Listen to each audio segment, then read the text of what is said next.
Welcome to Telugu tastes.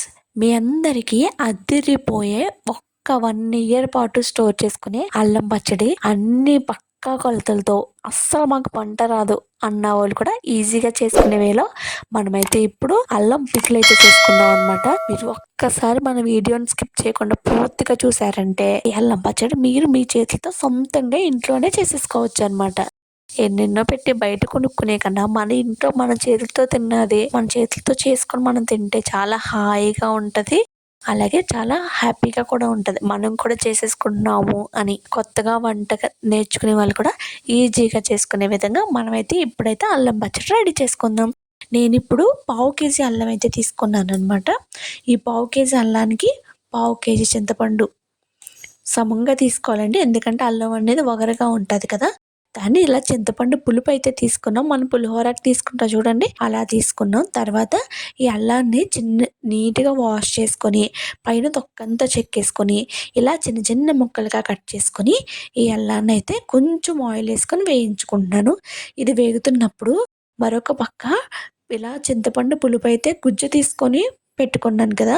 దీన్ని బాగా ఉడికేంత వరకు పులుపు చాలామందికి పులిహోర చేయడం అలవాటే ఉంటది కదా! అలా పులుపు దగ్గరికి అయ్యే వరకు మనం దీన్ని ఉడకబెట్టుకోవాలనమాట. తెలియని వాళ్ళు కూడా ఏం కంగారు పడక్కర్లేదు. నేనైతే ఇక్కడ ఎలా ఉడుకుతుందో, ఎప్పుడు అవుతదన్నది కూడా మీ అందరికీ పూర్తిగా చూపిస్తాను.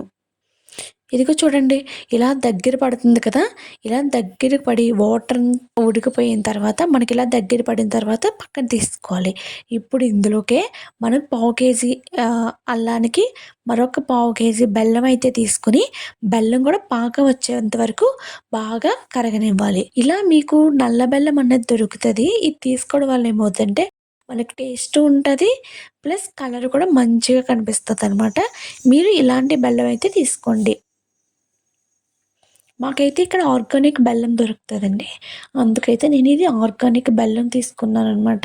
ఈ ఆర్గానిక్ బెల్లం చాలా టేస్టీగా ఉంటుంది.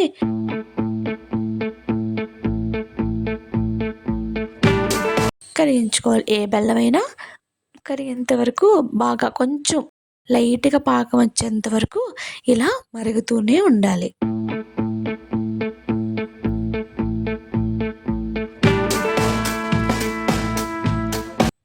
ముందుగా మన చింతపండు పులుపు అయితే తీసుకొని పక్కన పెట్టుకున్నాం కదండీ!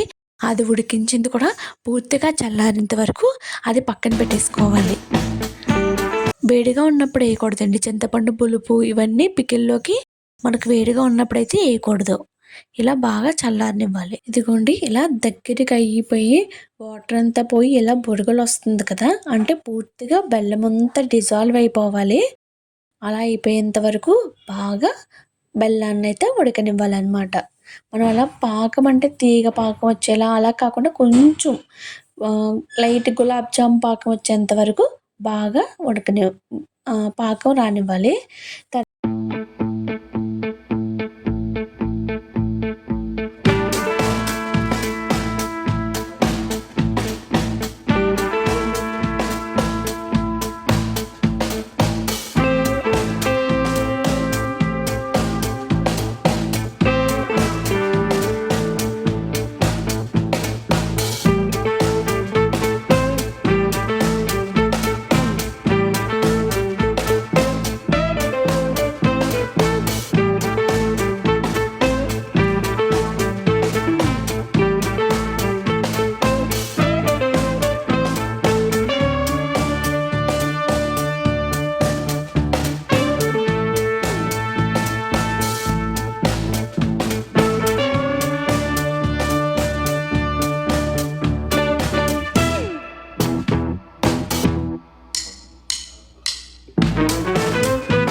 తర్వాత మనం దీంట్లోకి 2 స్పూన్స్ అయితే జీలకర్ర తీసుకొని వేయించాలి.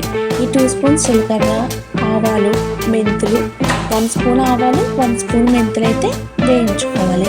ఇది వేయించుకునేటప్పుడు ఇందులో ఎటువంటి ఆయిల్ అయితే వేయకూడదండి. లైట్‌గా దీని అరోమా లైక్ ఫ్లేవర్ మనకి వచ్చేంత వరకు దీన్ని వేయించుకుంటే చాలు.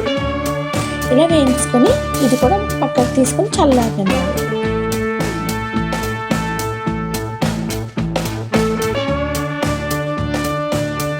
ఇప్పుడు నేనైతే పికిల్కి నువ్వుల నూనె అయితే తీసుకున్నానండి. నువ్వుల నూనె తీసుకోవడం వల్ల మంచి ఫ్లేవర్ వస్తుంది. అలాగే మనకి ఆరోగ్యానికి కూడా చాలా మంచిదని అంటున్నారు కదా.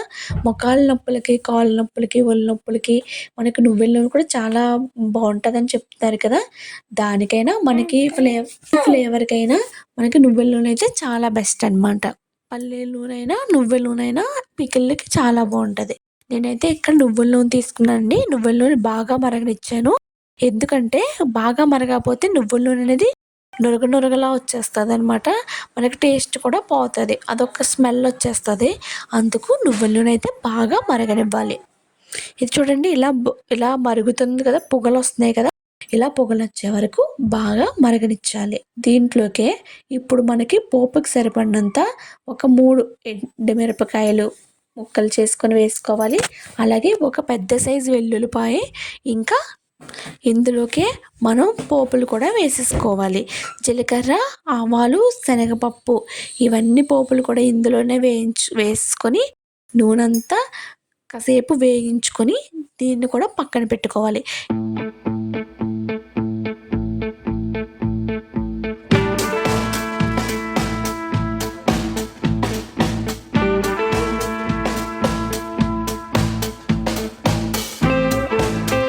ఈ నూనె అంతా బాగా చల్లారేంత వరకు మనం ఇవన్నీ పక్కన పెట్టేసుకోవాలి. ఇప్పటి వరకు చేసినవి ఇవన్నీ చల్లారిన తర్వాత మనం ముందుగా అల్లం ముక్కలు వేయించి పెట్టుకున్నాం కదండి, దాన్ని మిక్సీ పట్టుకొని ఇలా పేస్ట్లా తయారు చేసుకోవాలి. ఇప్పుడు ఇలా పేస్ట్లా తయారు చేసుకున్న దాంట్లోకి మనం ముందుగా పొడి చేసుకొని పెట్టుకున్నాం కదండి, జీలకర్ర, ఆవాలు, మెంతులు, ఈ పౌడర్ని కూడా ఇందులో వేసుకొని బాగా కలుపుకోవాలి. ఇవి రెండు కలిసిన తర్వాత అప్పుడు మనం ముందుగా బెల్లం పాకం పట్టుకొని చల్లారి పెట్టుకున్నాం. దాంట్లో కూడా ఇది మొత్తాన్ని కలిపితే బాగా కలిసేంత వరకు కలుపుకోవాలి.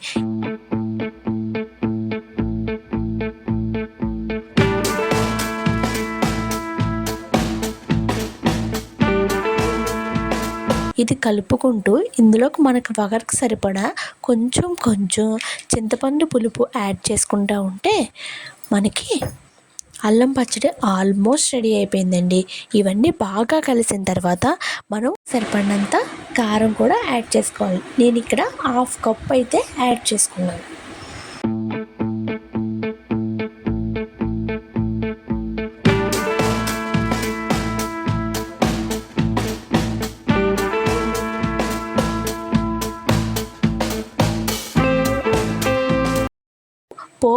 పోపు పెట్టుకొని ఉంచుకున్నాం కదా, ఆ పోపుని ఇందులో కలుపుకుంటే మనకెంతో టేస్టీగా ఉండే అల్లం పచ్చడి రెడీ అయిపోయింది.